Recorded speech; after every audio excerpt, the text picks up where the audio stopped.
Meeting on July the 9th, 2024. It's 9:03 a.m. We'll call the meeting to order. Ms. May, you going to take attendance? Yes. Chair Housewright. Present. Vice Chair Blair. Mr. Barrett. Here. Mr. Baring. Here. It's online. You want to do a microphone check? We couldn't quite hear you. We saw it. I'm here. Can you hear me? Oh, yes. Perfect. Now we can hear you. Okay. Mr. Carden? Here. Mr. McGregor? Sorry. He's not here though. Okay. I was like, I'm not blind. Okay. He will be here soon, I'm sure. Mr. Reeves? Here. And Mr. Rubin. Sorry, Here. Commissioner Rubin. Thank you. Yeah. And that is a quorum. All right. Thank you, Ms. May. We have one item today, continuing our discussion about appropriate standards associated with impermeability. Ms. May, I guess you want to read this into the record, and then staff has a report on updates. Is that correct? Would you like to do the minutes real quick? Just to make sure we don't forget about We it. could do the minutes. Okay, thank you. That would be, sure. Let's make sure we get that done. Yes. All right. Any comment on the minutes? Anyone move to accept minutes from the previous meeting? Thank you, Vice Chair Blair and Mr. Rubin. All in favor, say aye. Okay, meeting minutes accepted. Thank you. All right. And now you'd like me to read in the item? Yes, let's go ahead and get started. Okay. You want... Oh, yes. Hold on. Let me see. Let me anybody else post in here?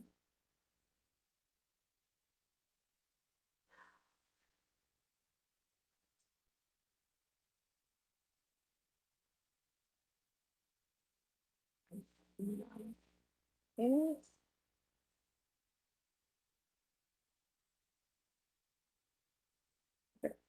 All right, let me read it in while she's setting up. Okay, DCA 212008.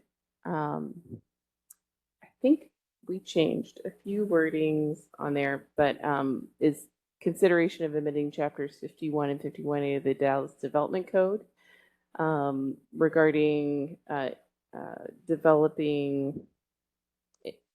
to consider developing appropriate standards associated with permeability, pervious and impervious surfaces, including but not limited to definitions, paving, surfaces, materials, and applicability.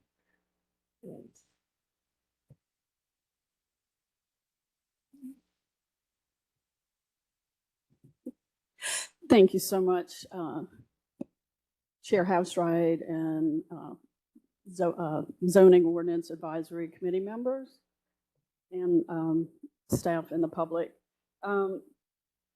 I've handed out a summary of topics to each of you that are here, and I handed that out because the format of the presentation will go through those topics. I just want to make sure that we do cover those and we get your feedback on all these items. Okay, for the presentation, we'll go very quickly through the background and history, the purpose, issues, and operational concerns, and then I have a few of the updates from our last meeting on May the 14th. And then, again, we'll cover the proposed recommendations or topics of discussion. We'll look at some of the case studies we have from last time as well, and then next steps. As you know, this was authorized, I believe back in 2022. We started working on it last year and had a series of public input meetings, as well as we met with our internal and external stakeholders. We've had many of those meetings. And then the last series of meetings we had was May 30th and June 5th. That was in response to your last comments that you wanted us to try to prompt some feedback from the industry. So we did meet with our industry representatives They were from engineering firms that actually submit engineering plans for these type of projects that also include, of course, getting through engineering approvals with the surfaces and, just all of the project, the regulations. Again, the City Plan Commission requested staff to initiate this code amendment to our Dallas Development Code in an effort to limit impervious coverage for both residential and non-residential uses. We have many plans in the city. As you know, our Dallas Comprehensive Environmental and Climate Action Plan, our CCAP plan, Complete Streets Design Manual, Dallas Urban Forest Master Plan, and the Forward Dallas, both versions, 2006 and then the current draft, that address these very issues. So in an effort to do this, it will be limiting the impervious coverage that aligns with these plans and policies in an effort to reduce flooding and the heat island effect that is exacerbated by these impervious surfaces.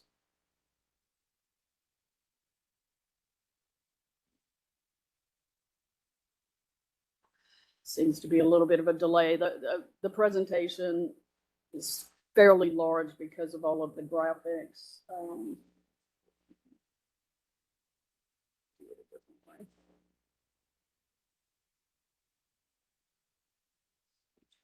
Okay, that works a little better. Sorry about that. So again, we reviewed all of this last time, but just to go through for anyone who missed this presentation, some issues that spurred CPC's decision to initiate a hearing for this code amendment is the residents' documented concerns regarding the stormwater runoff and the heat island effect, as well as concerns regarding compatibility of existing front yards, mainly of residential lots. And as you'll see in the photo, there is practically no pervious coverage on surface on this particular property. So as for staff's perspective, our issues and operational concerns, what we are trying to do is have our code requirements align with CCAP and our other city plans and policies, and we'll look at that in a minute, just what those say, with the goals of reducing these environmental impacts and also addressing compatibility with the existing neighborhoods. Again, issues, I know many of you are well aware of this, but these impervious surfaces cause issues of flash flooding caused by the lack of infiltration of rainwater that goes into the soil and causing damages to streets, businesses, and homes. You have pollutants from the stormwater runoff that runs into our already vulnerable rivers and watersheds. You have water quality degradation that's caused by the stormwater runoff, flooding events of our rivers, streams, and critical watersheds. That water has nowhere to go, basically, if it can't infiltrate into the ground. So again, you have destruction of property, wildlife habitat, and ecosystems.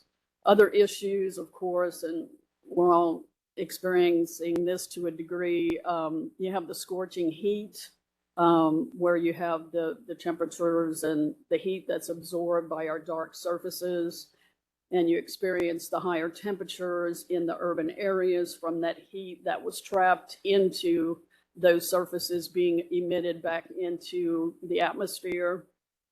You have health issues, of course, due to the heat for humans and animals from those higher urban temperatures.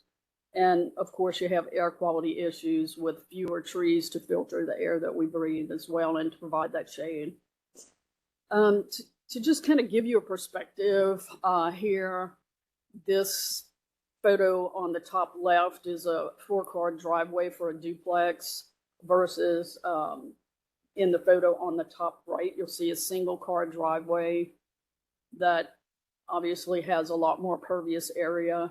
And then again, even a little bit further, you have in the bottom right, you have a single family residence that has a ribbon driveway. So there's a lot of pervious areas here, but that also serves the home with You see the pathways, you still have, you know, your pathway that leads to the door and out to the street, you still have a functional driveway. So the proposed code amendments, we have a lot of alignment with our plans and policies, and we structured it that way to try to capture and help the city meet the goals. And the Complete Streets Design Manual specifically has goals in there to reduce impervious setbacks and frontage, include environmentally sustainable solutions. And then, of course, CCAP has, you know, a variety of them. I know you know these well. We've had this plan around a long time, but it does meet a lot of these goals, including establishing urban green factor requirements for reduced stormwater runoff and heat island impacts. And then, of course, Forward Dallas, both the old comprehensive plan carried forward some of the CCAP goals to protect water resources in its communities from flooding and drought. And then, of course, the current draft of comprehensive plan, we have 2 action steps that call for reduction of the impervious surfaces where appropriate, and then updating our code to include or incorporate green infrastructure, such as rain gardens, green roofs, permeable pavements, bioswales, and the like, providing incentives. So this plan does align with these goals. In the handout, I gave you, it's called the Summary of Topics for Discussion. If you notice 1 through 4 and 10, these items or sections in our code or where we have some new regulations or new concepts. The sections or numbers 5 through 9 are really just clarification and cleanup of terms so that they will align with this code amendment. So we'll go through each of these. Okay, as far as updates, since our last meeting on May 14th, we continued to test different sites and, you know, see what the impacts were and what those calculations we were trying to do. And so we did make just a few corrections or minor revisions to the definitions of impervious coverage and impervious surface. We'll go through those in a minute, but basically, and then the second one, we're adding performance standards for certain non-residential uses in addition to those maximum impervious coverage percentages, which those have not changed. We're keeping the maximum impervious percentages the same. Number 3, we're revising the applicability of the non-residential. If you remember, we had it for just the parking areas for the maximum impervious coverage percentages. And we're now, part of the change is to have it for the whole site area lots or artificial lots, including buildings. So that is really in line with all of our other cities and their best practices for how they handle the impervious coverage. And the calculations are a little bit more true, I guess, to the complete development, as well as easier to calculate for the applicants. And then number 10, development type, we're adding impervious coverage to the development types for the form districts. That use chart is separate from number 2, the 4.110 district regulations to the yard space and lot chart. So we did have to include that. And it's the same percentages for residential and non-residential. So topic 1, the updated proposed definition. I put in blue the changes, but it's impervious coverage means a percentage of site area, lot, or artificial lot that is covered by impervious surface. And then impervious surface means a surface that prevents or substantially impedes water from recharging groundwater. And we simplified it. We struck everything else out of it. So that is the updated definition. And I don't know, did y'all want me to keep going and then we can go through these topics at the end? Is that kind of what you want? Okay, thank you. Topic number 2, again, there's no change here. I just, just want to go over this again. This is the maximum impervious coverage percentage required for the front yard for residential. And again, that's 40%. And then the only exception is agricultural district is 30%, which has your, much more rural feel to it with the larger front yards. So this is just an example.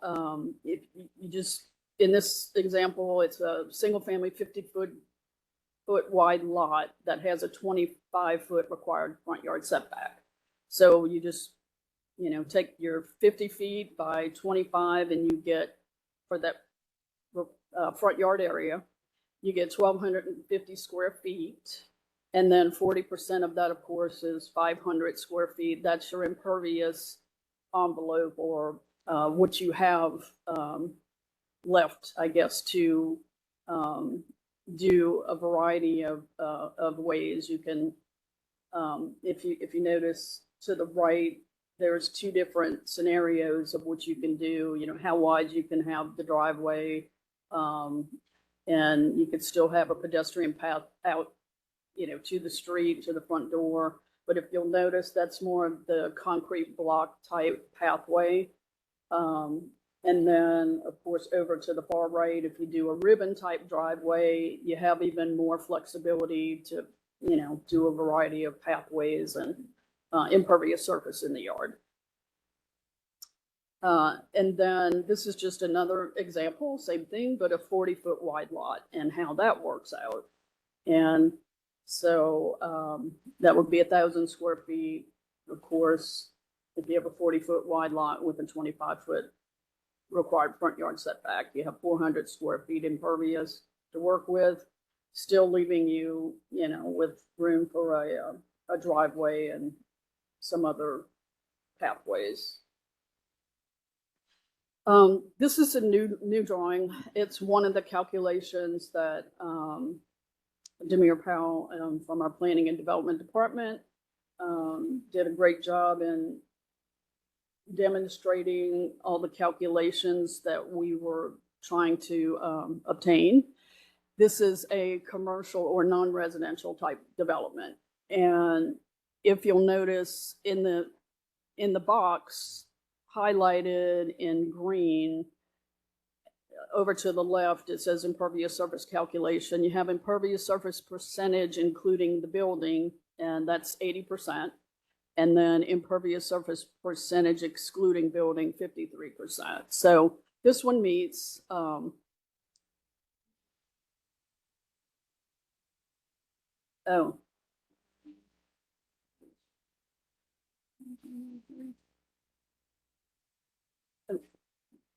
sorry. No. Yes.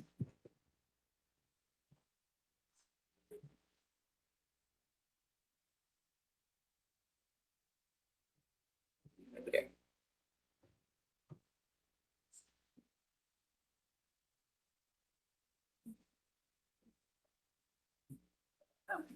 But then, there we go.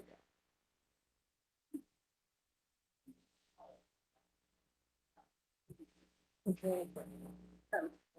Well, I'm not doing anyone. I guess I could. Yeah, it sticks too.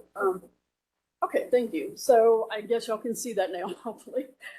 So yes, this does meet the requirement, and all the calculations that we did. I think, and I have some toward the end of the presentation because it's fairly lengthy. If you want to see more, we can. But I think there was one that was at 81%.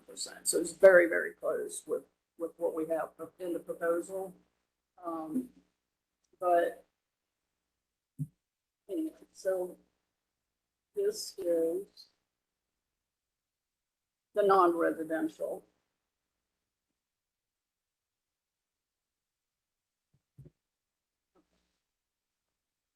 Okay, so also in topic 2, if you recall, and these numbers, by the way, correspond to the sheet I handed out. So topic 2, under those district regulations, A, adding maximum impervious coverage for all districts in yard, lot, and space regs. Number 3, 60% for non-residential uses when abutting parkway streets. So again, it's 80% for the non-residential, but we're proposing 60% if the site area lot or artificial lots are abutting a parkway street, because again, and I did a little cutout because I know the map is very hard to see, but if you notice the streets in the dark green, that's the only street there in that one section that is a parkway street. And, you know, went all through these streets, and these areas are almost all developed already. So it would really just impact some redevelopment, and a lot of them are in the escarpment anyway. So they really, you know, they have a lot of open spaces anyway because they have to, because of where they're located. But we do want to make sure we provide protection for these vulnerable watersheds, like Bachman Lake. This is the same thing, but Trinity River watershed. You can see the streets in dark green, just, you know, small sections. Yeah, it's like floodplain. I think some of it is, but, and then this one, same thing, but this is just a cutout of White Rock Lake. Again, just, you know, some street sections there, so it doesn't even go all through those sections, just a few areas. Topic number 2A, this one is new. If you remember, it's part of the update. It's number 4. Where we have proposed additional standards, performance standards for truck-related, vehicle-related, or non-residential uses with more than 80 parking spaces. And again, if this is something that the committee would like to go forward with, which is what we would like to know today, then, you know, we can work on truck-related, vehicle-related, and, you know, what exactly that means, if we have to define it, or if you want, you know, if you want something else. So, but there's a menu of items that they can choose from, and 3 of them are the buffer yards. So this is a 30-foot buffer yard adjacent to all streets for 5 points, and there's tree requirements in there. I won't go through all of them, but they're in here and in the report. 20-foot buffer yard adjacent to all other properties or across an alley, that's 5 points, with some minimum tree requirements and tree height and ground cover requirements. 20-foot buffer yard, all other buffer yards for 5 points, again, some tree requirements. And then, you know, they have some standards for all of those buffer yard and tree requirements about species and plant materials. And then also some options, of course, for green stormwater infrastructure, some with tree plantings for 10 points. That, you know, the trees actually filter even more water and provide the shade that have more benefits, or just the green stormwater infrastructure without tree plantings for 5 points, or cool pavement coating or light reflective paint for 5 points. And again, these are to address these larger expanses of parking areas that, you know, have all of this impervious surface, that where, because of the large trucks, it's not always feasible for them to put the trees, you know, all in between the rows of parking. So we want to make sure that they still mitigate the parking, the expanse of impervious surface by putting in some bioretention or rain gardens, and or the cool pavement coating and trees to try to address the heat island effect and that stormwater runoff. So that's the purpose of this. And then topic 3. I also wanted to ask, can you add how you came up with the buffer? You mentioned to me that you were working on a previous project, and yes. So the buffers, thank you for that. That's a good question. The tree requirements and buffering requirements were part of what our arborist, Phil Irwin, and I worked on. Of course, we coordinated and with Phil's expertise, we were looking for these buffer yards and landscaping that would help mitigate some of the industrial properties like the batch plants. So, same type of concept where you have, a lot of impervious surface and you're trying to help mitigate the air quality and the heat and address all of these environmental issues, acknowledging that these businesses have a certain way they have to function.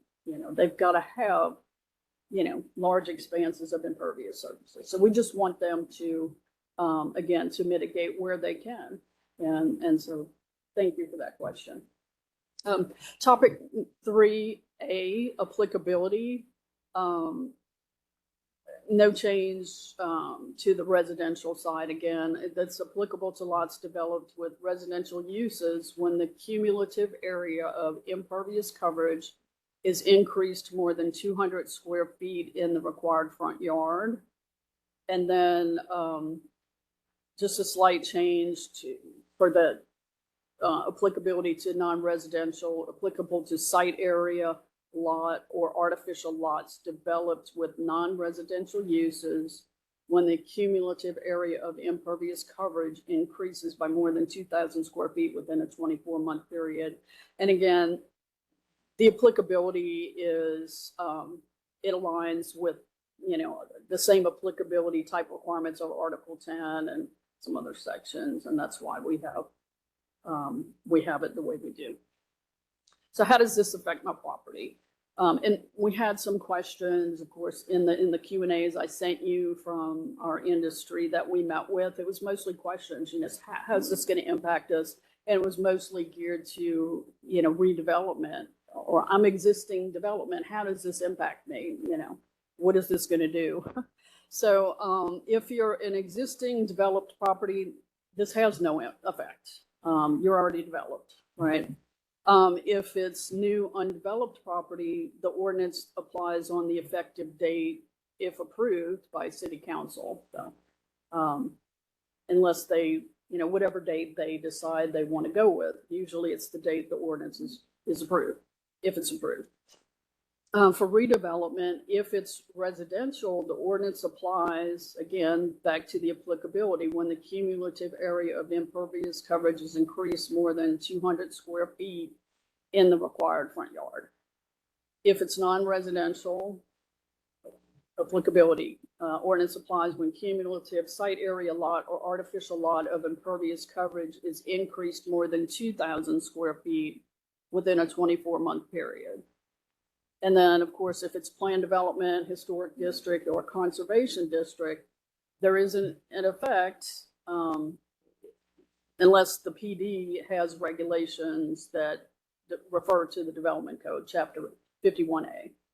So, in other words, if it doesn't have its own regulations for these things, we looked at before, I don't have it in the report, but some of the conservation districts actually do have their own impervious coverage.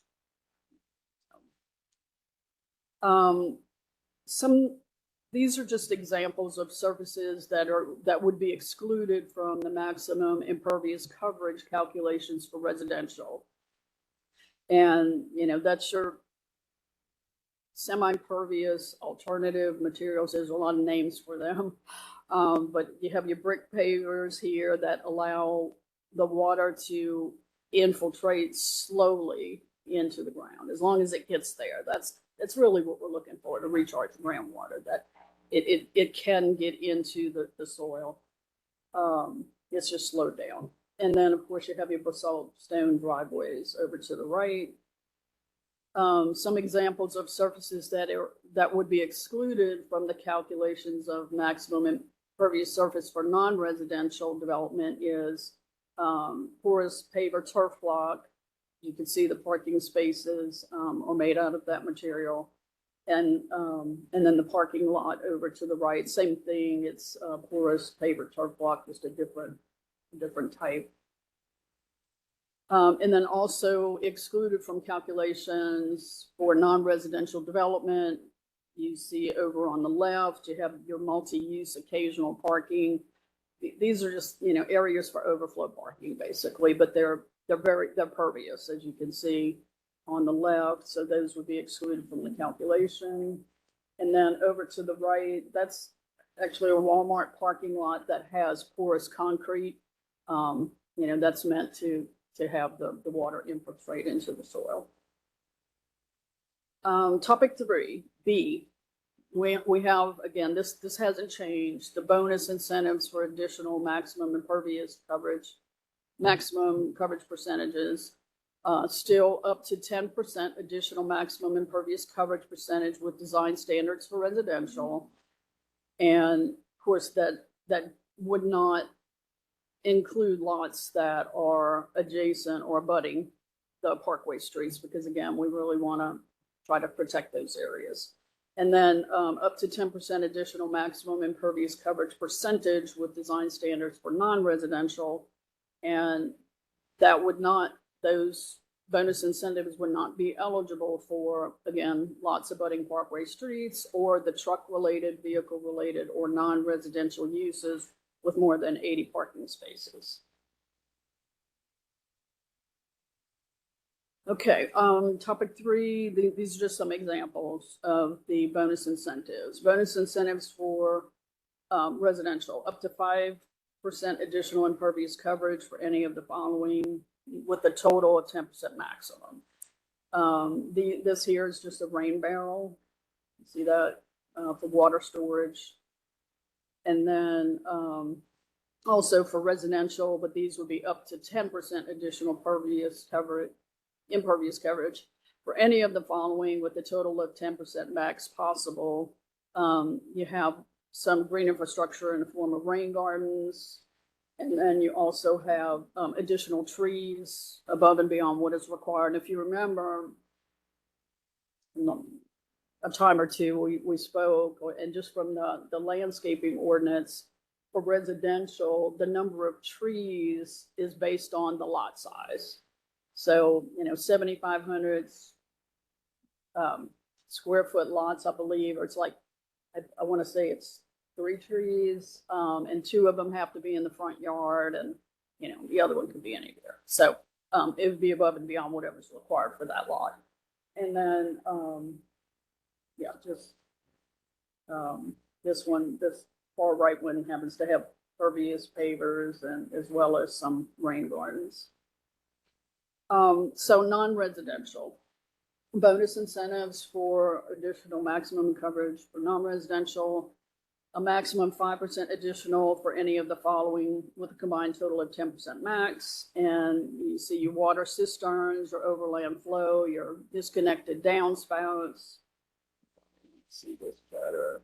And then you have cool pavement options or coatings, light colored paving, and the far right one, they've actually painted the brick pavers or whatever type pavement that is, with a white paint to get it to those sections. And then to the left,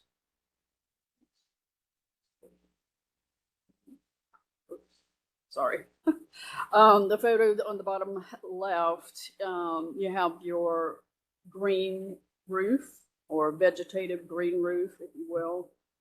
That's bicycle parking, but that's in parking. And then you have your blue roof, which holds water. It's a water storage type facility for a roof. And then your PV panel coverings.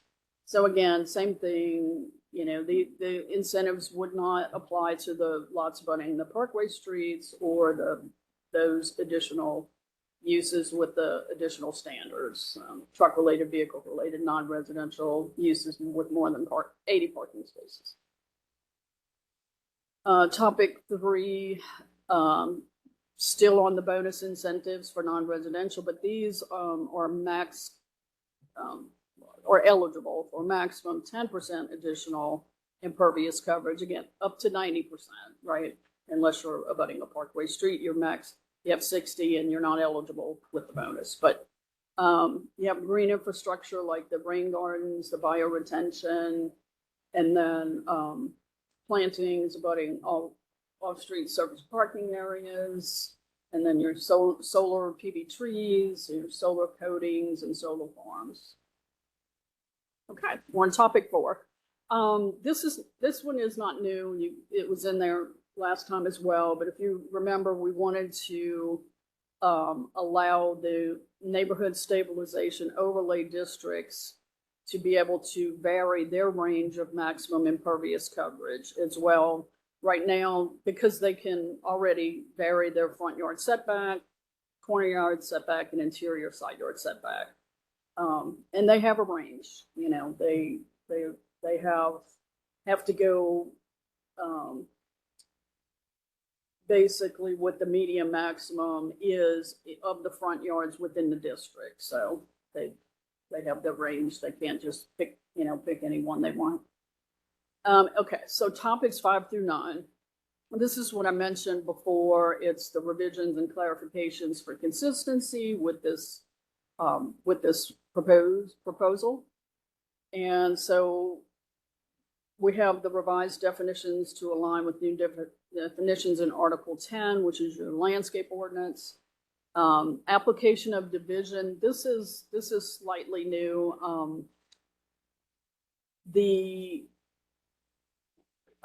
In Article 10, it's a clarification that for the applicability. So it's clarifying that Article 10 will apply when the mechanical compaction of soil is applied or impervious coverage or porous surfaces on the lot or tract is increased by 2,000 square feet within a 24-month period. This is addressing, I guess, an issue that a loophole, if you will, in the landscape ordinance that I think, Mr. Irwin mentioned last time, and that was brought up where, there was a loophole to get away from landscaping some lots by just putting gravel through the whole lot. And so that's what this is for. This addresses that. And then the other ones, again, just revising terms mainly. In number 8 for the UC districts, urban corridor districts, it's removing the permeable surface area requirement there so that these new regulations apply. And we don't have any. Well, I'm sorry, there's one. Undeveloped parcel in Dallas Zone UC2. I do not know where it is, Sarah. I don't know if you do. So, okay. It's in South Dallas. So, and then site plan review, revising definition to align with the new definition.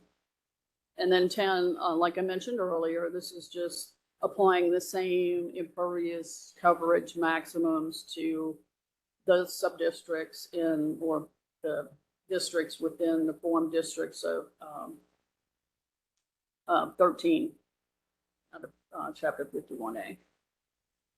And just to go through this again very quickly, we had some case studies that our partner groups, the Smart Surfaces Coalition, put together a great resource. I had that in your report, the links to that, but showing the differentials of what some of these surfaces will do. So here you have a parking lot on the left, a very dark surface, and they clock that temperature at 160 degrees. Whereas if you, when you go over to the right, that's the same lot surfaced with cool pavement, and you'll notice the albedo, which is the degree of reflectivity of the surface. As albedo goes up, the temperature goes down. So this is a more reflective type coating surface. So you have a reduction to 125 degrees for that. And then the case study, it's a school, Robert L. Duffy High School in Phoenix. On the bottom row, as you can see, the parking lot was a dark surface, and it was 209 degrees at one point. And then they put the cool pavement surface on there, and brought it down to 135 degrees. So benefits there of these surfaces, temperature reduction and carbon savings. And then in this one, as you layer on and you add your green infrastructure, you get a lot more benefits. You get temperature reduction, you get the stormwater runoff reduction, carbon savings, and power generation when you add the PV canopy. So this is just showing all the different levels, you know, the degree that how these different surfaces reduce the temperature, and then, you know, how some of them, again, also, you know, add in your biodiversity element when you add that green infrastructure. So that's what this is showing. And just another one here, you have all your benefits pretty much. You have temperature reduction, stormwater runoff reduction, carbon savings, power generation, and biodiversity by adding, you know, putting on a green roof, having your water cisterns and your PV roof panels.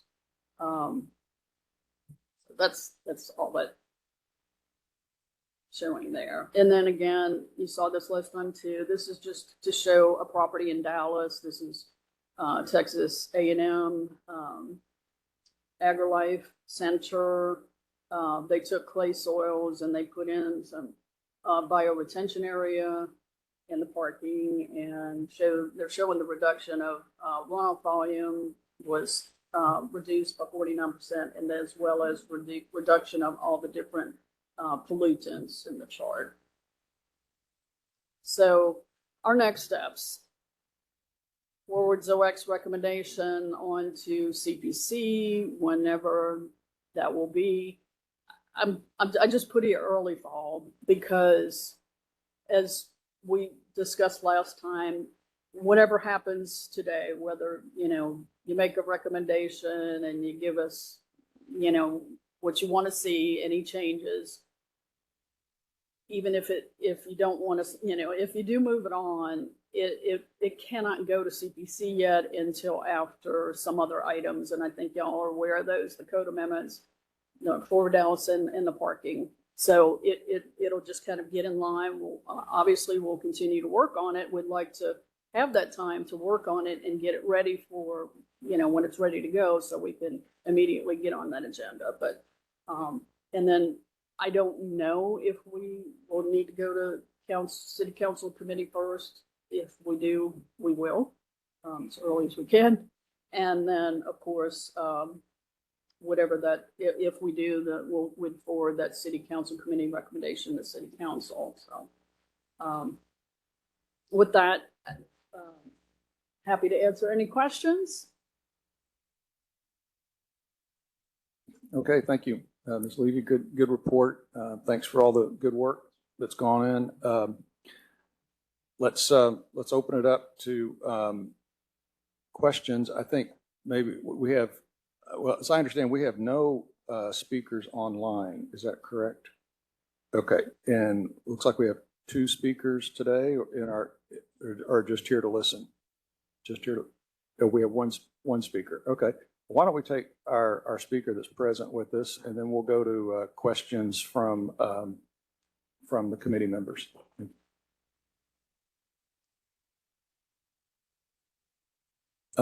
We'll keep a clock on 3 minutes. Okay. Thank you, Chair. Good morning, members of the Zoning Ordinance Advisory Committee. My name is Kathy Jack, and I'm the Climate Program Director at the Nature Conservancy's Texas chapter. I'm also a resident of Dallas.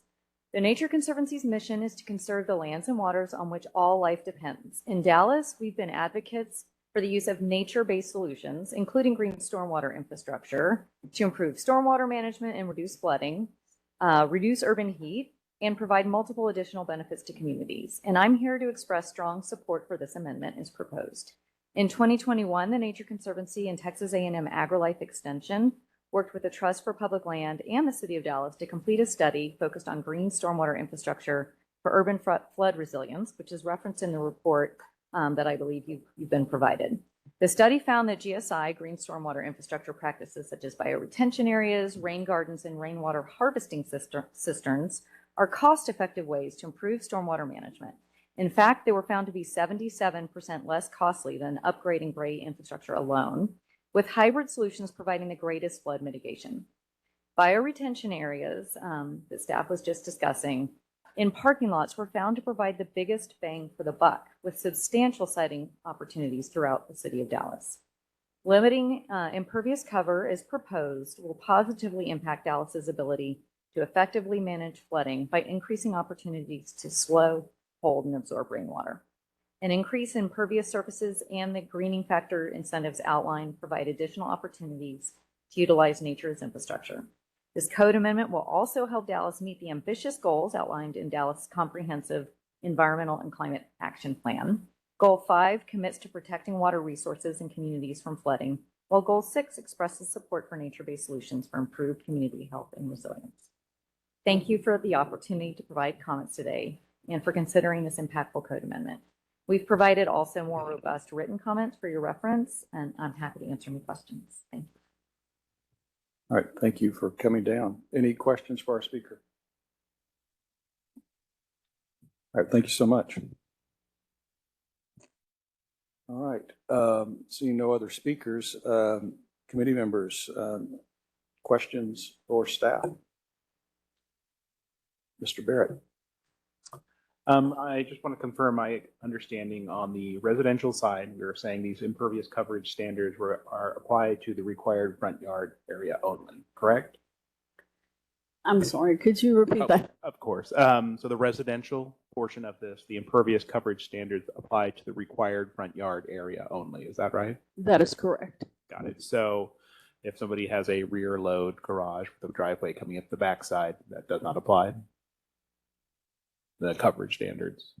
Yeah, if you have the garage in the back, then typically you're going to have a lot of pervious area in the front yard, but it's going to apply to the front yard. Okay.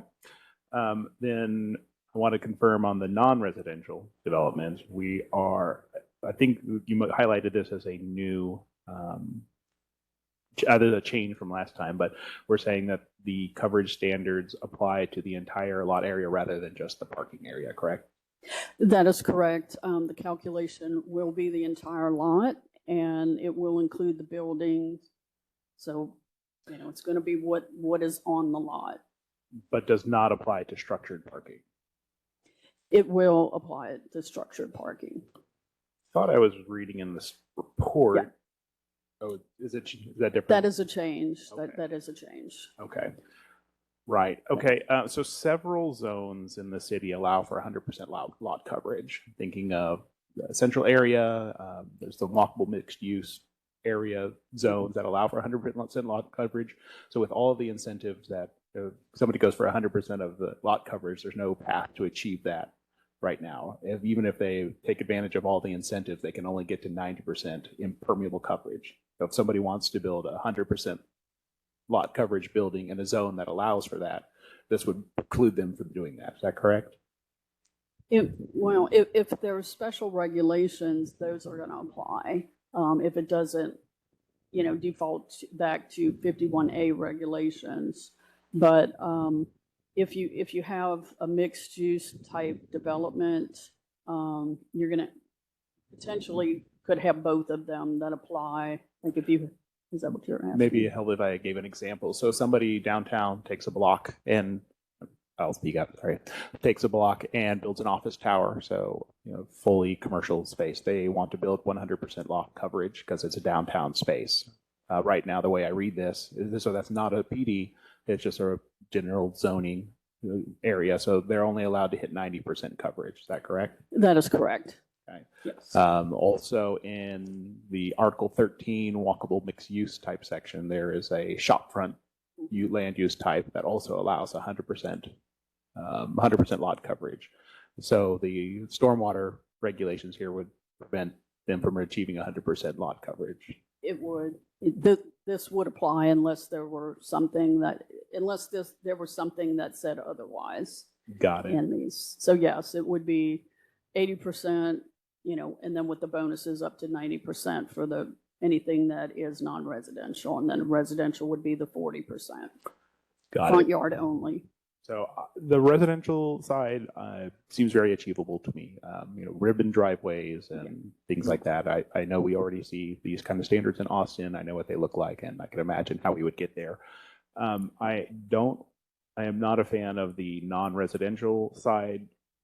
Before I was, when it was only the parking areas. It needs to be paired with some kind of regulatory relief, and hopefully that's coming. Hopefully CPC and Council removes parking requirements, so it's really easy. But it's hard if that doesn't happen. It's going to be very hard suddenly when we are requiring parking, which lots for impermeable coverage, and then we're saying at the same time you can't have it.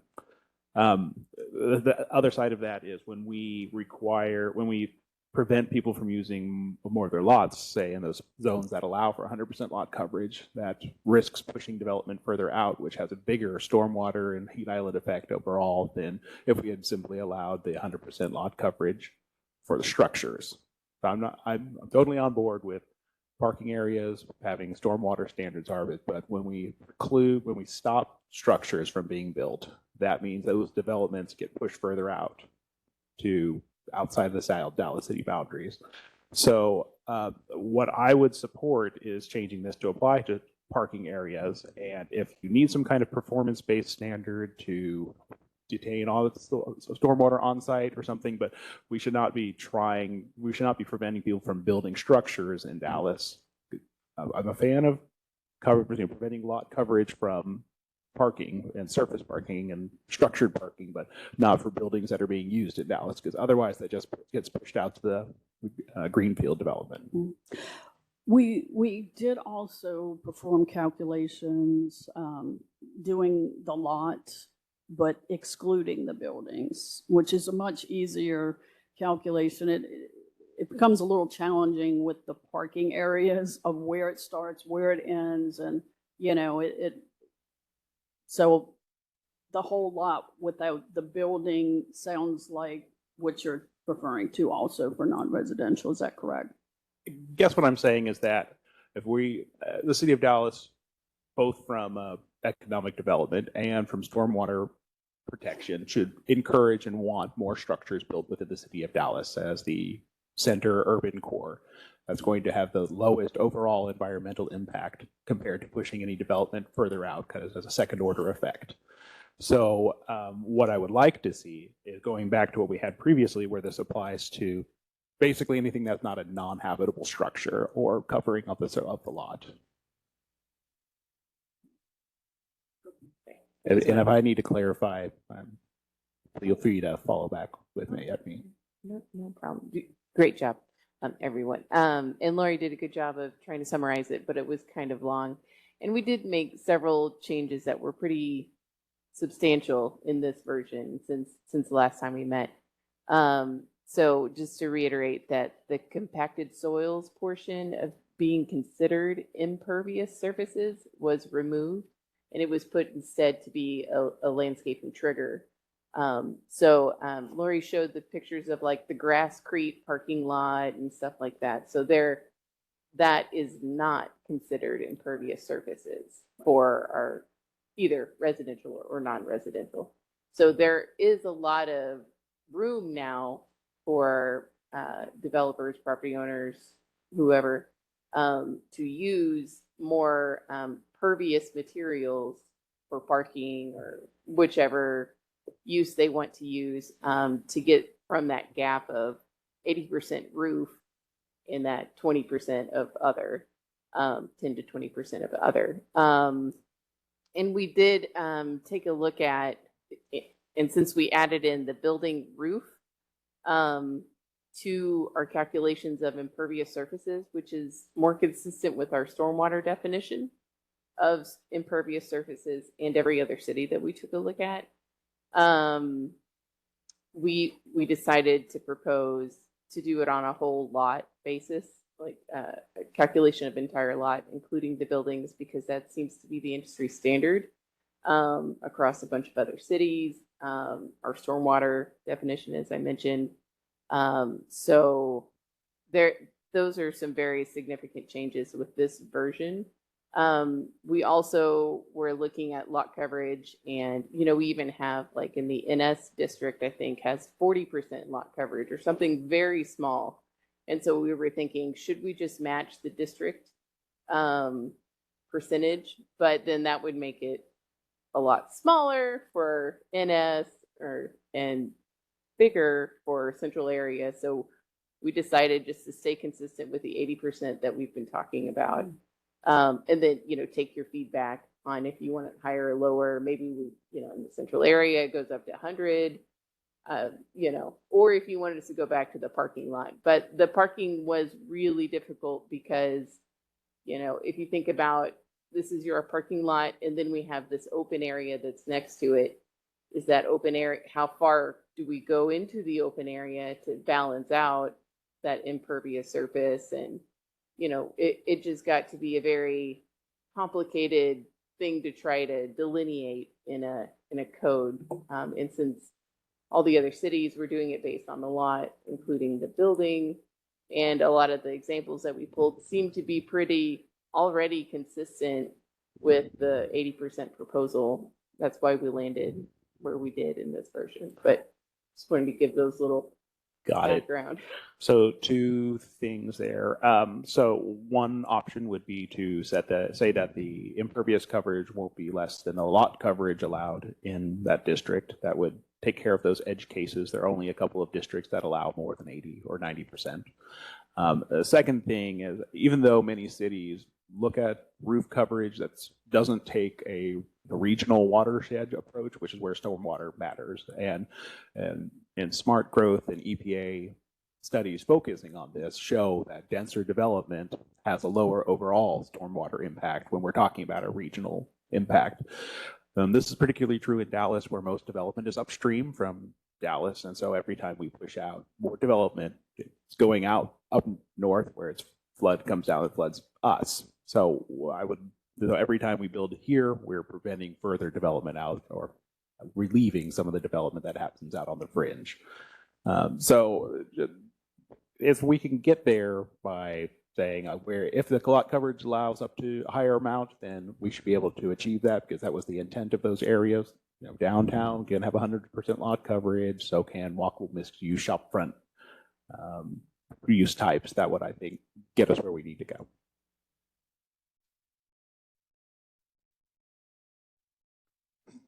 Thank you, Mr. Barrett. Great comments. Other questions, committee? Yes, Vice Chair Blair.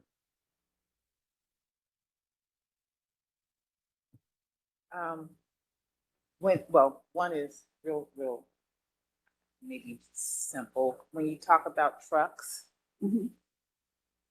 there's multiple definition of a truck. You have a commercial vehicle, right? You have a box truck, and you have a residential type of truck. They all have different needs of parking. If you're talking about a commercial vehicle, and you need the needs are different, and the sizes are different when you are having a trailer by itself opposed to a trailer with a cab on it.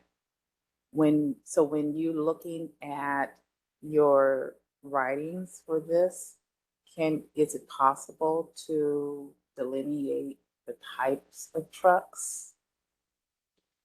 Yes, and we did think about saying commercial truck related. We stayed away from that. I think we have a code amendment coming up for commercial vehicles, and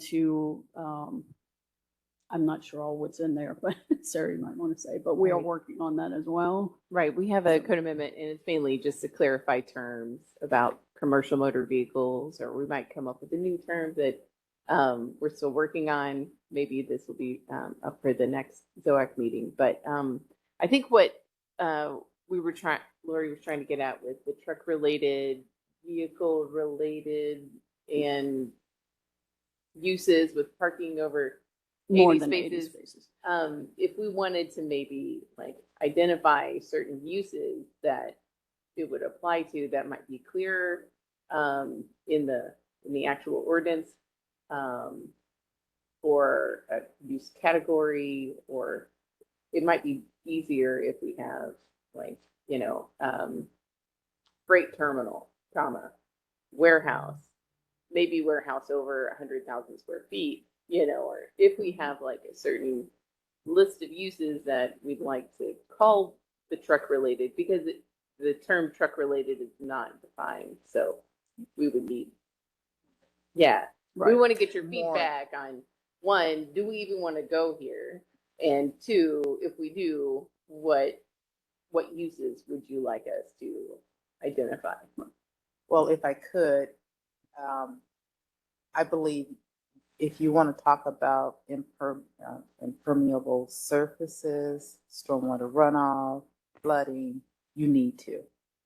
And with the International Inland Port, there is a great need to do something different.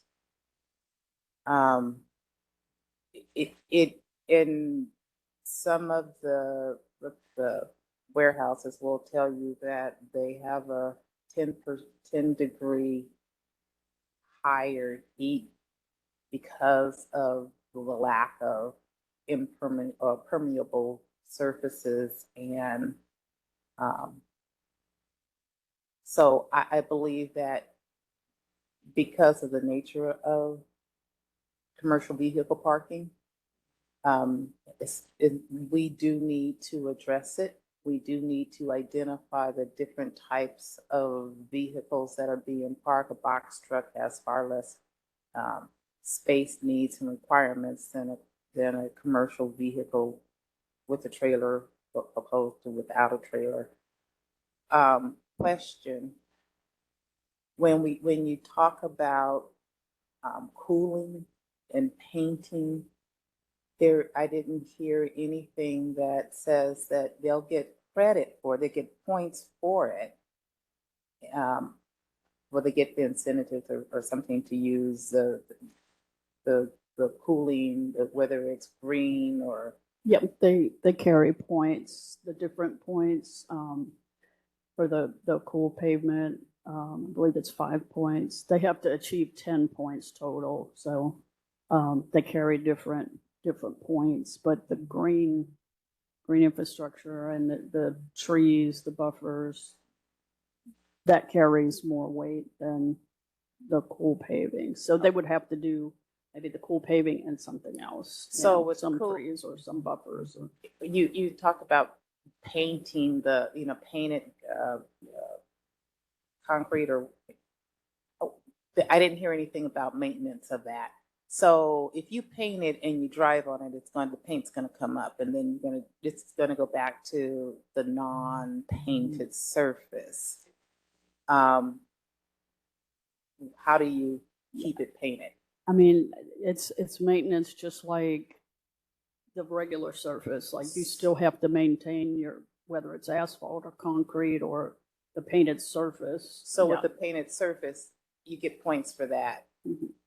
I would say that if you're painting it and not maintaining it, you're still getting the points, but the reason you got the points go away. Mm-hmm.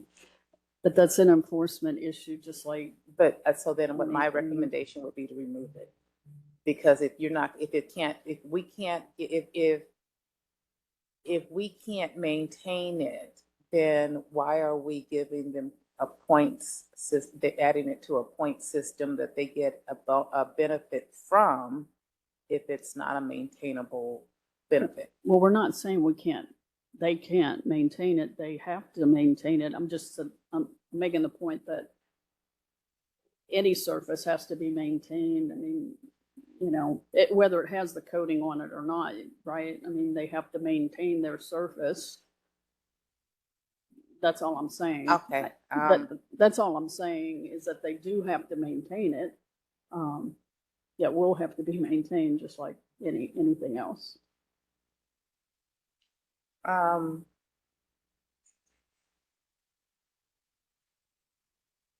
I think that is it for, oh yeah, with the, you have lot coverage, and then I know with the commercial vehicle parking, you can't do a lot with, um, trees it just doesn't work because they run over it and they're gone. But I would like to see something on perimeters, giving perimeter so that you do have the ability to have some type of adaptability for green and the use of um, um, native plants and native covering so that those don't need a lot of water and they're more sturdy. And I'll stop for here and go and let someone else. Yeah, and that's a good point. We have right now the buffers with the trees, you know, in the points, but I guess they wouldn't necessarily have to choose that if they did some others. So I think what you're saying is maybe that would be a requirement to have that, not just a choice. Is that Okay, and one more thing. And when you talked about the incentives, it didn't, and then the encouragement of incentives, it did. I would like to see something stronger than just encourage. You can say you can get these amount of points, but there is nothing that I'm reading that or hearing that says that you will need to do this in order to protect or to stop the runoff and or anything of that nature. Can that be something that we look at? are you saying performance standards for everything and not just the truck related uses and those? Well, yeah, well, kind of, sort of, because if you're telling people, oh, I would like for you to do this, if it costs me money, the chances are I'm not going to do it. If you tell them this is something that you are strongly encouraged to do or require or a requirement to do, and I'll stick with the commercial vehicle parking because I have a lot of it. I have a whole lot of it. If you tell them it's encouraged, they won't do it. If you tell them that it is something and there's something that you have to do, then the chances are higher that it is done and protected. And I also have creeks that I need to protect from being overran. Not that you know, when it's heavy storms that goes through neighborhoods because of these commercial vehicle parking. So I would like to see something stronger than it's just an encouragement. Okay. Well, for those uses we talked about, they do have higher standards. They have the maximum impervious percentage like all the other commercial non-residential uses. Yes, and then, but what you're talking about, the commercial, anything 80 parking spaces or more, or truck related, vehicle related, whatever we end up defining that as, those have additional performance standards they have to meet, and they're not eligible for a bonus. Okay. I was just wondering, could we or should we go through each of these so that we can make sure we have, or? Well, we can do that. I don't see a whole lot of questions. I want to go to Mr. Reeves and Mr.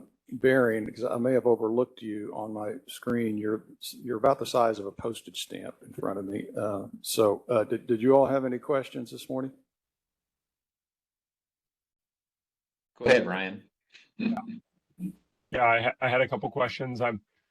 It'll be quickly apparent that I'm not well spoken in environmental issues, but I'm listening and I'm learning, and it does seem that this, while there's some good that could come of it, it does seem like a drop in the bucket, given that, you know, heat island, stormwater runoff, as it's been touched on, are massive regional issues.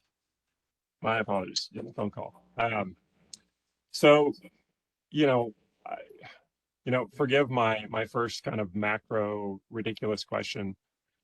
Does anyone in the room know if the city has ever engaged like the council of governments in conversations about something like a urban growth boundary? Or obviously that's outside of the scope of zoning for our purview here, but it just seems like this is just a little tiny drop in the bucket when there's, I don't, maybe that was a question for our speaker, but does anyone know if there's conversations about environmental issues going on at the COG level? Yes, the Council of Governments, Susan Alvarez, the director, she has been very plugged in, and she mentioned possibly trying to get a letter from COG, but this is definitely something that they are wanting to see. They have been an advocate for it, as well as, like I said, some of our other partnerships, Smart Services Coalition, in addition to the Nature Conservancy, and all of these groups that have put together all these great studies and plans and are helping us in this effort.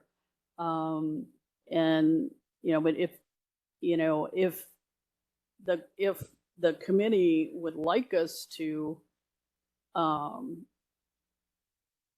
have higher requirements or standards, we're happy to look at that. Again, we're trying to balance, not going too far overreach, being in line at least with our maximums with the other cities, which we are, and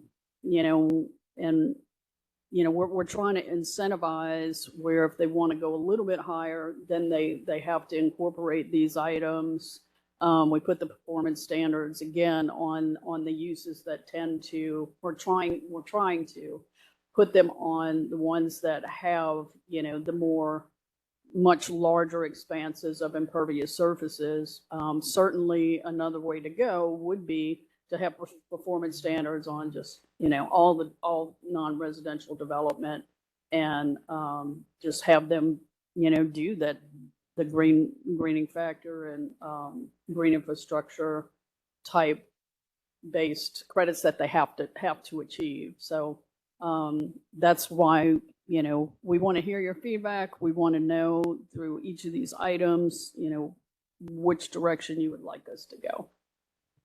And I would add about the urban growth boundary. I think the only places we have those or have had those is kind of in the Northwest, and it was a state regulation. So since we have so many municipalities around us, like the city of Dallas doesn't really have the ability to do an urban growth boundary, and I don't even think COG has the jurisdiction, if you will, to add anything like that. So I think it would need to come from like the state of Texas. And I personally, to be candid, I don't think our state legislature has that appetite. Right. Absolutely. Yeah. I think I'm trying to get at my concern, to echo some of Mr. Barrett's comments, is, it seems a bit putting the cart before the horse in terms of we're still requiring parking at this time. There's driveway width requirements, 24 feet for commercial development. There's a lot of conflicting things currently in place that, if you pass something like this, you're just adding additional complexity and difficulty to, I was looking at the permitting chart recently, and the process chart is plenty complicated. So I would be concerned that we're, on the permitting side, we're simplifying potentially at some point the parking review, and then we're introducing this another layer when there are lots of tools, right, in the toolbox to address environmental concerns. So I guess that gets at my next question is the permitting. You mentioned, Lori, the industry feedback. Generally, what was the feedback in terms of, was there feedback in terms of the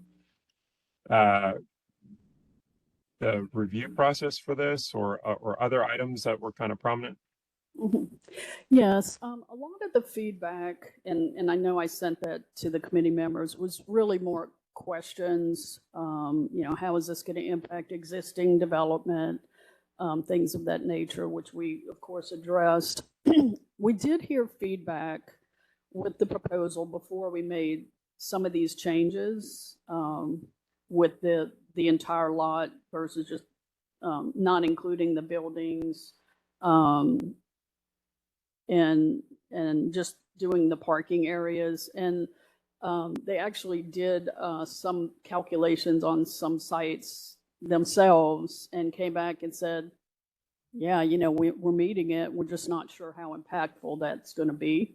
That it's the impact you were looking for, but it looks like it's achievable, which we do want it achievable. But we definitely want to be impactful. And so some of the changes were in response to that as well. I mean, we do want to be impactful. We want it to be achievable and impactful, and we think it is.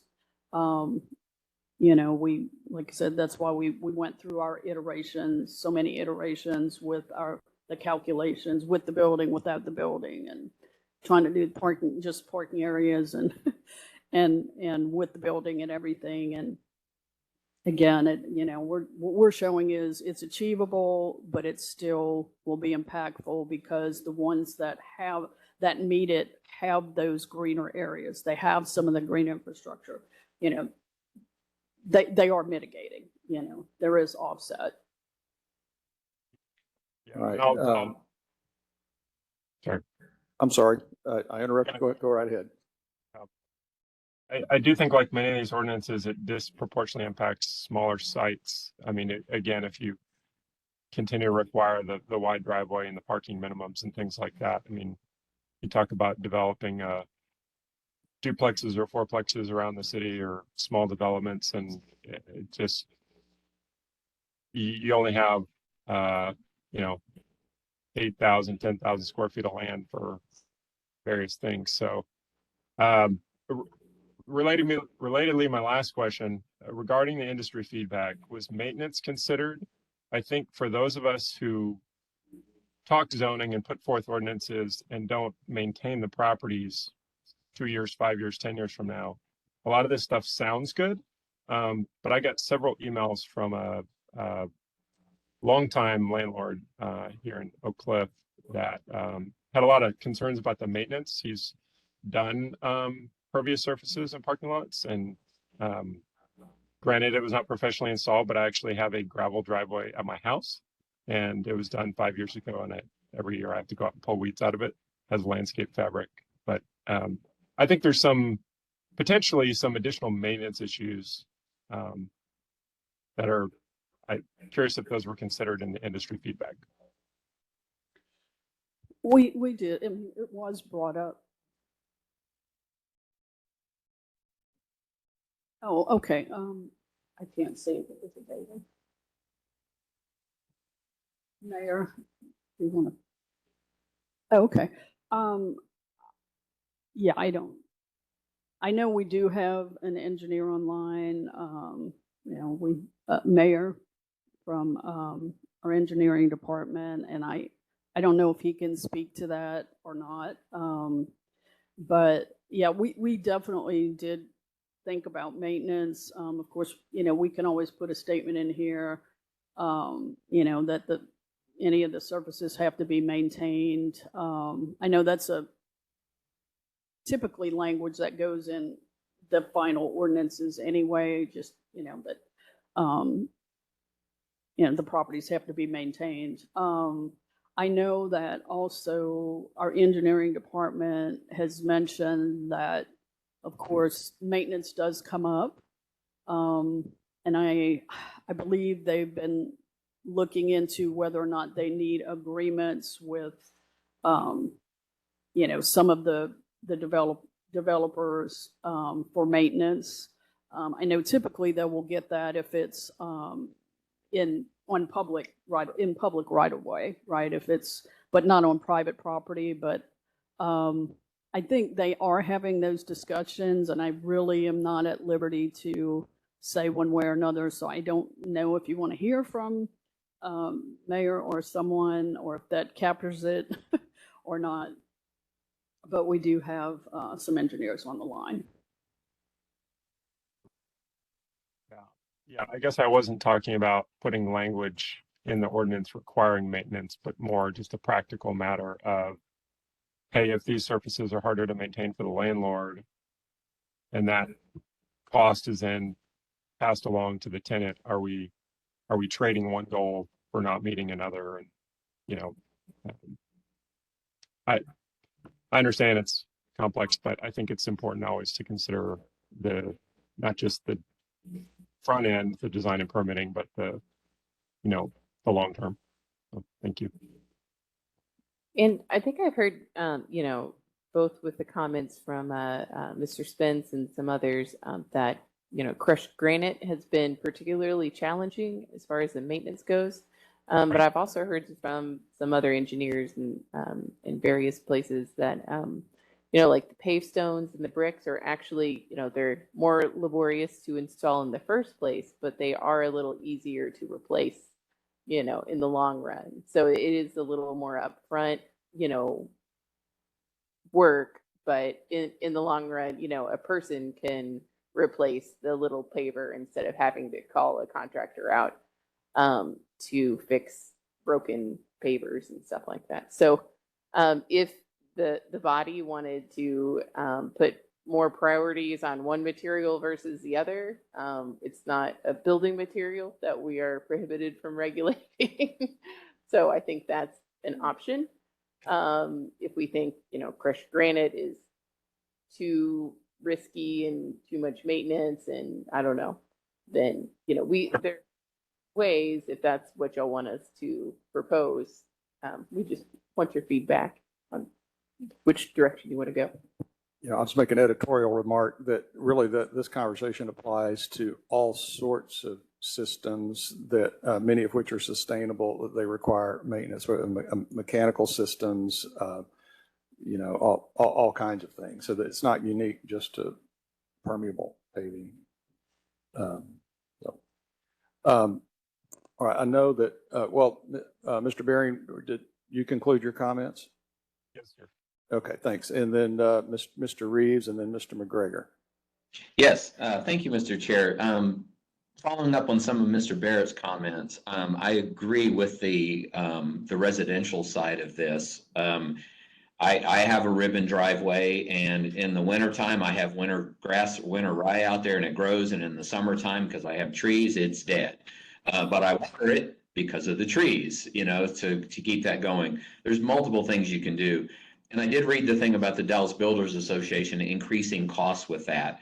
I can say in 32 years I've lived in Dallas, I've never seen anyone tear down a structure and build a smaller structure.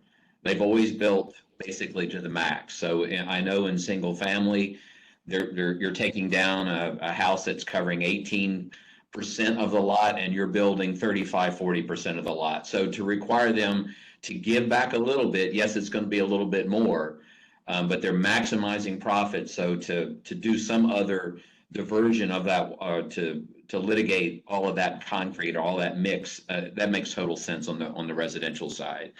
I do have a question. I'll show my complete ignorance on big buildings.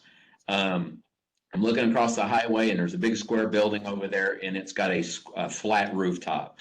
I don't remember us, unless I was snoozing, talking about putting a green roof space on a structure. So to, again, echo Mr. Barrett's comments, if you have a 80 or 90%, whether it's a warehouse or a tall skyscraper or something like that, I know I remember that at Haskell on the central project at Haskell and 75, they were talking about putting green roofs, which would obviously help the heat island effect. But also, I know when it rains and it's a flat roof, they got to do something with the water. Are there or does anybody capture that water and actually reuse that water for watering their landscape or whatnot? Or do they just channel it all to the storm drain and good riddance with it?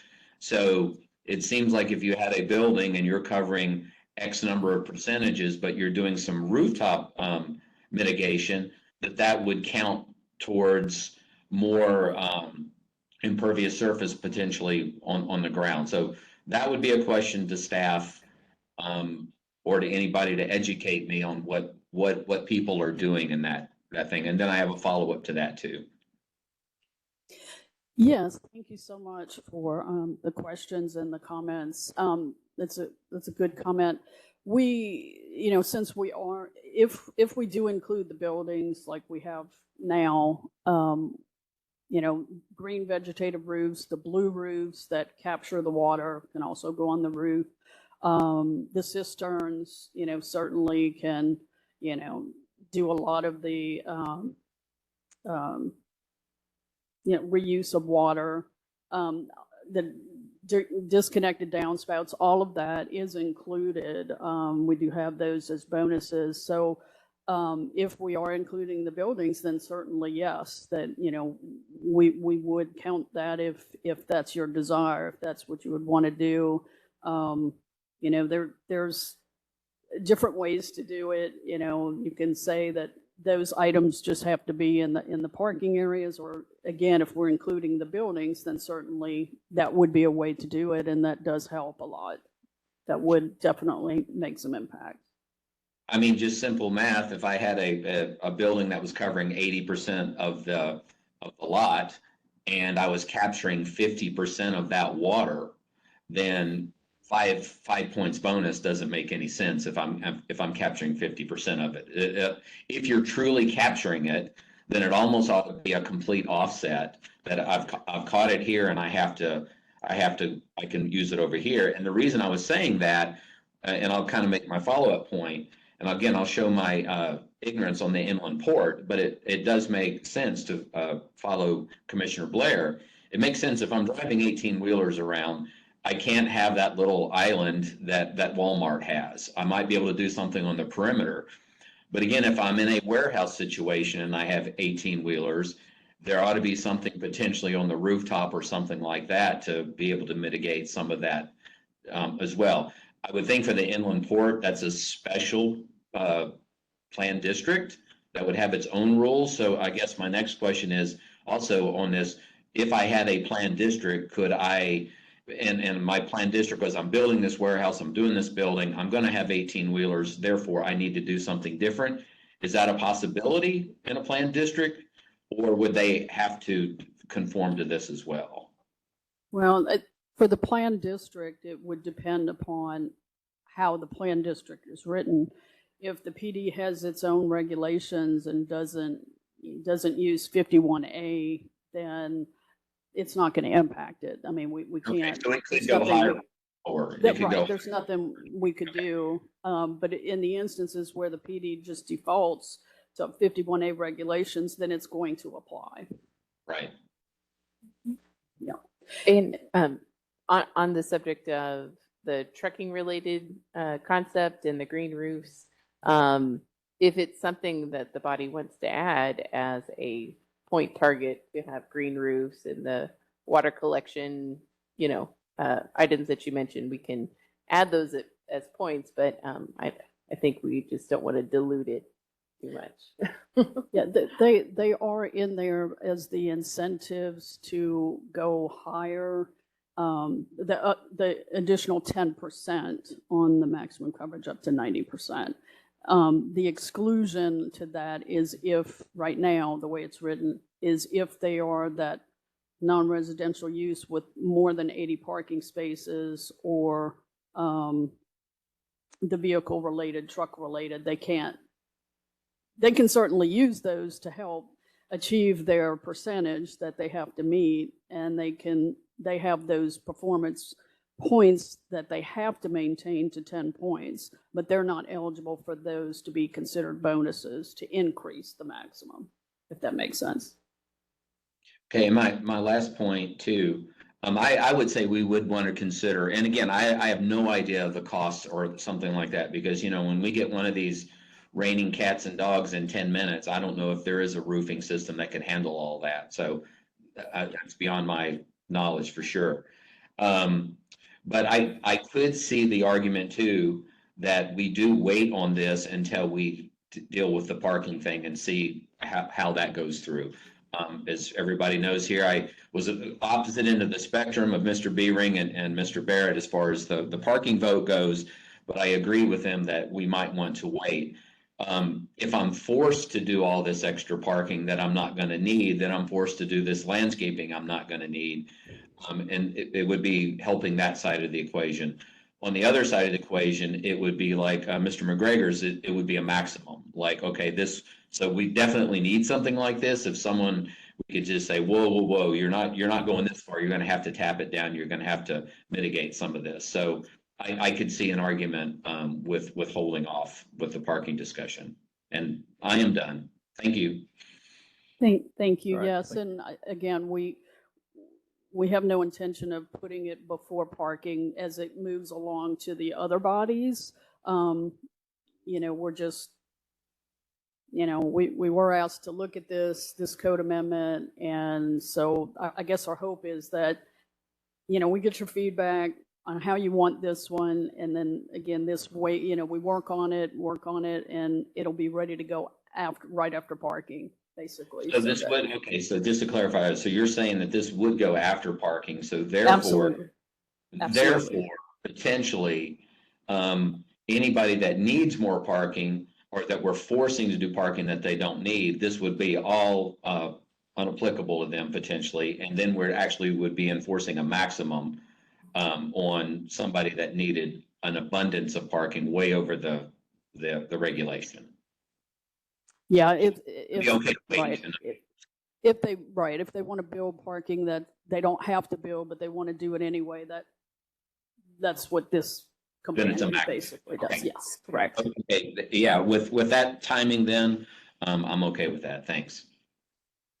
Okay, I think we are finally to Mr. McGregor. Thank you, Mr. Chair.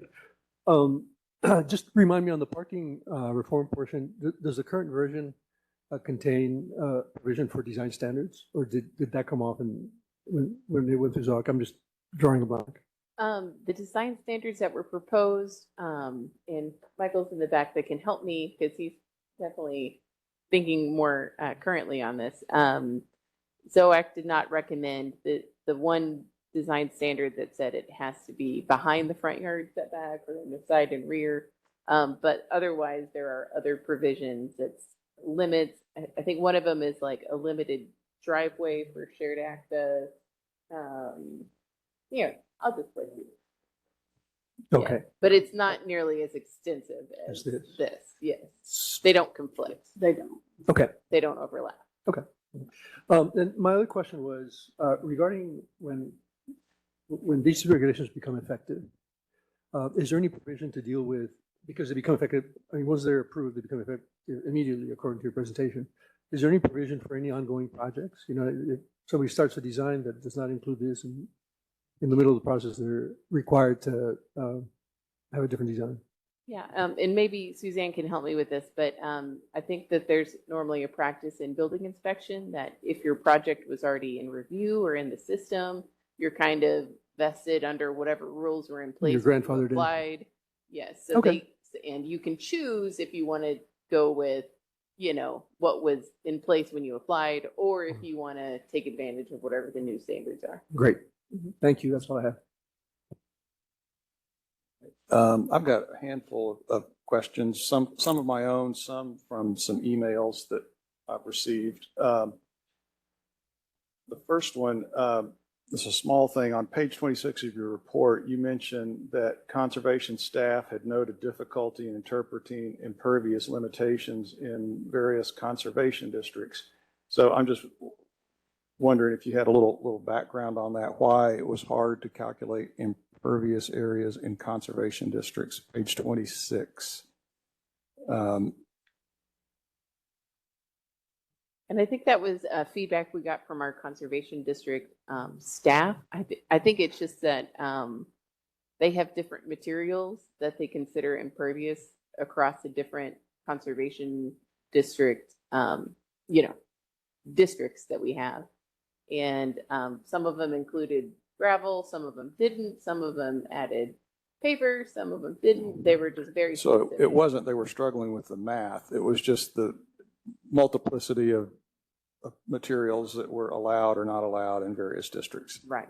I see. Okay. I didn't. They didn't have an ordinance in place to, Okay. you know. All right. Well, it was To just, go I was on. just kind of curious there. And then I thought it was great. You got input from these engineering firms, RLG, HAF, KHA. But you said that there had been some changes since then. I assume it was on the commercial side, this issue we've been discussing on the, Yes, that Yeah. was what we discussed in the updates, the minor change to the definition. But the applicability was the lot, to the lot and including the building. Mhm. Whereas when we talked to them, it was the parking areas, that Yeah. they did. yeah. Okay. And then the performance standards were added on the non-residential side for the more than 80 parking spaces and the truck related and vehicle related. Yeah. And by the way, I agree with Vice Chair Blair's comments about trying to get a little more specificity and clarity on the truck parking thing. So I don't need to talk about that anymore. There was an email about the applicability of this to multifamily, whether it's residential, whether it's commercial. Does this work if there's smaller front yard setbacks? I don't know if you saw that question or if you have a response to that question. Yes, some of the multifamily districts, I guess it's 1 and 2, don't really allow the parking in the front setback anyway. We're applying it to the front yard only, so that kind of takes care of that. And then the other districts, I think, do allow it, but in most instances, now for the multifamily developments, you're not looking at all the parking in the front of a complex anymore. Mhm. It's not your typical garden style apartment so much anymore that they're building. So we do want to capture that front yard area along the street and making sure that that we handle that. There are large parking areas sometimes for multifamily, but again, hopefully with the parking requirements, the parking reform, they will scale that down. But again, it's considered a residential use, and that's kind of more why we were applying. That was, I think, one of the kind of the crux of the question is it residential or is it commercial? Multifamily, this ordinance would be residential. Right, and two different things. Again, just like she said, it's residential as far as the districts in our zoning ordinance, but the structure is a commercial structure, right? So we're just trying to follow suit with the zoning district. What single family, duplex, multifamily, those are residential Right. townhouse. And we did look at a couple of different scenarios that site plans that had been approved recently. Actually, the landscaping plans. And for multifamily, yes, it goes through like the non-residential side of permitting, even though it's a residential use. It's just the plans examiners that do it on the non-residential vein. But the standards and the criteria that one has to meet to comply with non-residential is a lot more restrictive than it is to just look at the front yard setback for residential uses. So I'm not quite understanding what the objection would be to consider multifamily, also like retirement housing and, all those other kind of related residential uses as a residential use where we're only looking at the front yard setback as opposed to the more strict standard of non-residential where we're looking at the whole lot, at all of the surface parking spaces, calculating all the things. And if they want to go up 10%, they have to add these special design standards. And a lot of Article 10 requirements, Yeah. right? Yeah. So I don't know. And if we want to move multifamily into the non-residential category, that's definitely something that y'all can change. So Okay, thank you. I think that concludes my questions. Mr. Carden, did you have any this morning? We haven't heard from you. Very briefly. Okay. Most of everyone else has asked the questions that I would have asked anyway, so thank you, everyone. Just to clarify on the 80 parking spaces component, is there a reason it's just 80 parking spaces in general, or could it just be 80 surface parking spaces? I imagine if it's 80 structured parking spaces or 80 underground spaces, this isn't really the same consideration. Can you repeat the question? I guess why is it in the presentation you had one of the requirements was if it's over 80 parking spaces, they lose the ability to get certain density bonuses to their impermeable surface area. Is there a reason is there a specific reason it's at 80? And two, is there a specific reason it's a general 80 spaces and not, say, 80 surface parking spaces or 80 standard parking spaces? Because I mean, if someone puts 80 parking spaces in a structured parking, they're covering less impermeable surface than a surface one. Yeah, the 80 parking spaces, again, that seems to be the point to where you have the large expanse of impermeable or impervious surfaces. So yeah, I mean, we're just, again, trying to limit those. And then, of course, you mostly see that too in your larger warehouse or industrial, truck-related, vehicle-related type uses. So, just wanted to didn't want to just define it or restrict it to certain uses when you still have other, non-residential uses where you see a small footprint, but you see, an enormous amount of impervious surface mainly in the form of parking, right? That's around it. So that was an attempt to capture, not just by use, but, kind of get to the root of the matter, with the large expanses of impervious surfaces. And, the proposal is to put this after parking reform goes to CPC. But in today's world, a warehouse, their parking requirements, they would hit a requirement of 80 parking spaces if they were 260,000 square feet.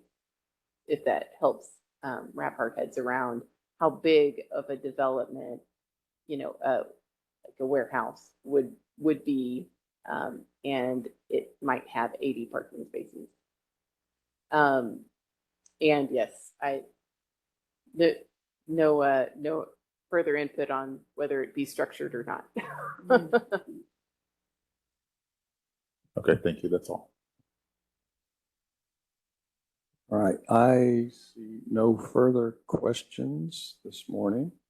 I think we've got, I believe maybe 3 options ahead of us. We can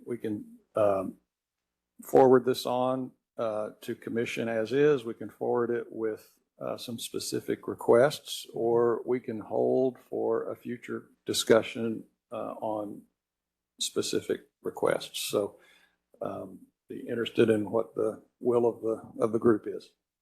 Mr. McGregor.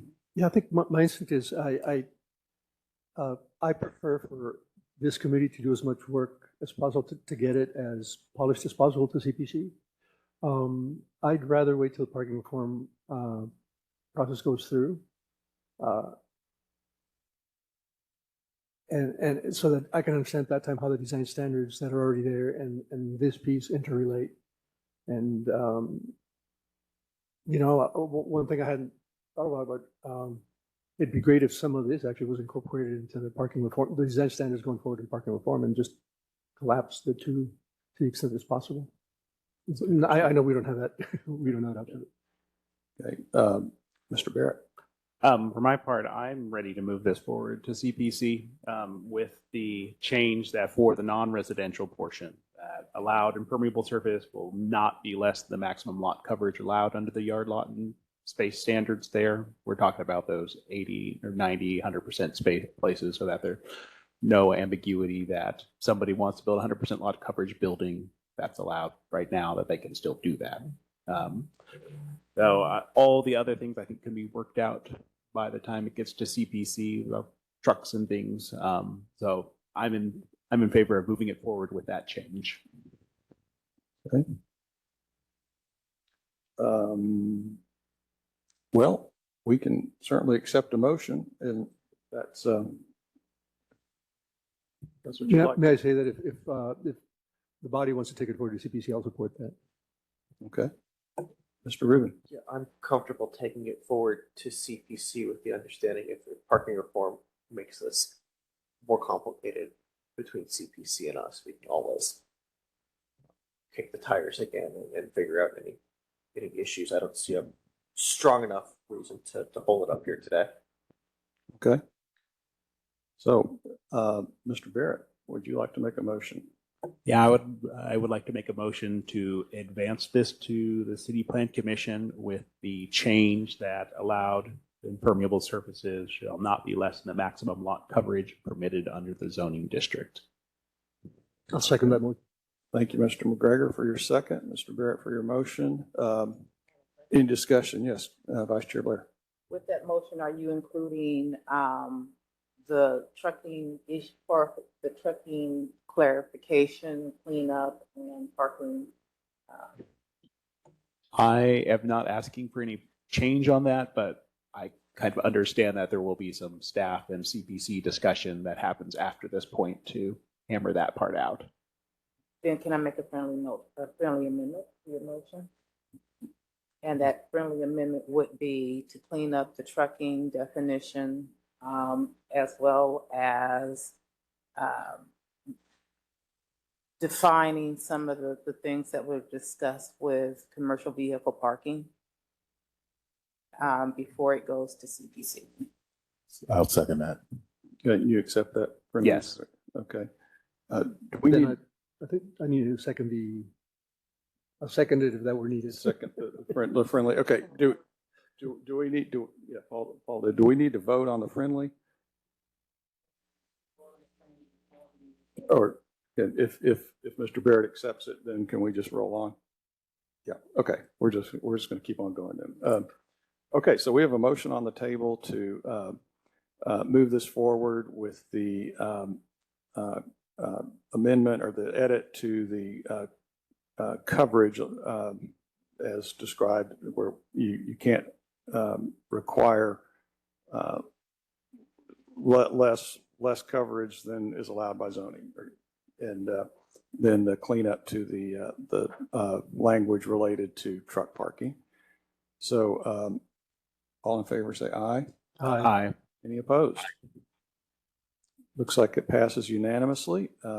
Thank you all very much. I want to thank the committee for their work on this and the really excellent comments about linking this to the issue of parking and really kind of underscoring the fact that we do need to amend our parking ordinance. And so I appreciate that. And the comments about at a more regional perspective of development and stormwater were really interesting and insightful, I think helpful to the conversation this morning. I want to thank staff for good work on a complicated issue. It's kind of hard to put all this into words. But you know, as I've become more familiar with this issue, I do believe this is something that we need to